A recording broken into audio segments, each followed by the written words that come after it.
Muy buenos días, niños, bienvenidos a una clase más de lengua y literatura. El día de hoy vamos a ver sobre los elementos y la estructura de un cuento. Finalmente vamos a enseñarles a construir un cuento, así que espero que nos vaya excelente. Continuamos. Recordemos primero que el cuento es una narración breve en la que se narra la historia de ficción o hechos imaginarios que tiene un número reducido de personajes y el final de la historia siempre es feliz. No olvidemos también que este final, como es feliz, nos va a dejar una enseñanza o una moraleja. Bueno, hay muchos tipos de cuentos que nosotros podemos conocer o haber leído o podemos también crear. Como maravillosos, hay cuentos de ficción, de terror, policiales, fantásticos y realistas. Espero que hayan leído alguno de ellos al menos. Primero vamos a encontrar los elementos de un cuento, que son 4. El espacio, el tiempo, la acción y los personajes. El espacio es donde suceden los hechos. El tiempo es cuando suceden los hechos.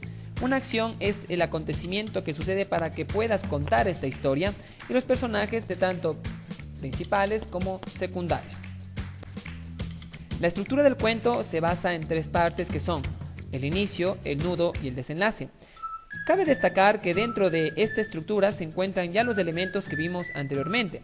Así, en el inicio tenemos a los elementos como la acción, como el espacio y como el tiempo. En el desarrollo vamos a tener la acción, que sería el por qué se desencadenan los hechos. Y al final tendremos el desenlace, que es la parte en donde se soluciona el problema y finaliza la historia, como les decíamos, con una moraleja positiva. Vamos a ver el proceso para la producción de texto, que eran 3: la planificación, la redacción y la revisión. La planificación era un proceso en el cual se formulan preguntas sobre lo que se desea describir. La redacción, desarrollamos un párrafo con sentido completo utilizando las respuestas del texto de planificación.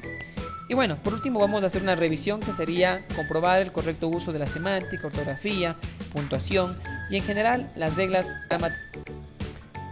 Pensemos entonces en nuestra primera historia, nuestro primer cuento que vamos a crear nosotros, y debería responder a las siguientes preguntas. ¿Qué tipo de cuento será? Recuerden que vimos que pueden ser de terror, fantásticos, pueden ser de ficción. Eso escojan ustedes en sus casas. El cuento tiene lugar en... Bueno, dependiendo del tipo de cuento que vamos a contar, le vamos a poner un lugar para poder empezar nuestra historia. Cuando ocurre significa el tiempo que le vamos a dar. Puede ser en el futuro, puede ser en el pasado. Depende igual mucho del tipo de cuento que vayas a contar. Piensa en el evento 1. Aquí siempre comenzamos con las palabras como había una vez o cierto día. Y así empezaremos a mencionar tanto el espacio como el tiempo de nuestro cuento. Vamos a escoger personajes principales, normalmente siempre son 1, máximo 2, y los personajes secundarios quienes acompañan en el transcurso de nuestro cuento.